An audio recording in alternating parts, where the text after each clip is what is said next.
Une information qui va intéresser le 1,5 million de Français qui souffrent d'allergies alimentaires. Le casse-tête des courses n'est plus une fatalité. On connaît le risque parfois mortel d'ingérer un aliment que l'on ne supporte pas. Eh bien, le danger est évacué avec une nouvelle application disponible depuis quelques semaines. Elle s'appelle Allergobox et elle permet d'aider les allergiques à s'y retrouver dans les supermarchés. Il suffit de flasher les codes barres avec son téléphone pour savoir si on peut consommer le produit.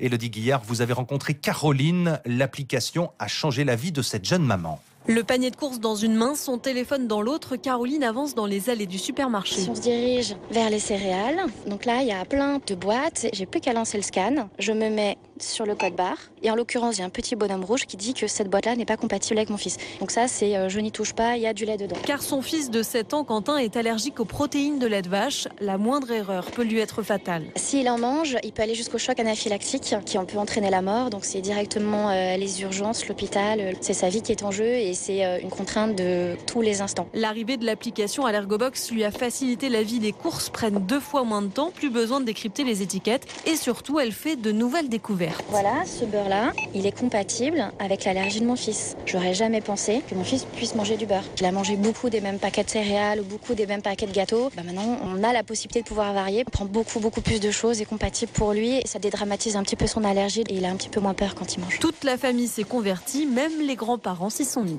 Le reportage d'Élodie Guillard pour RTL.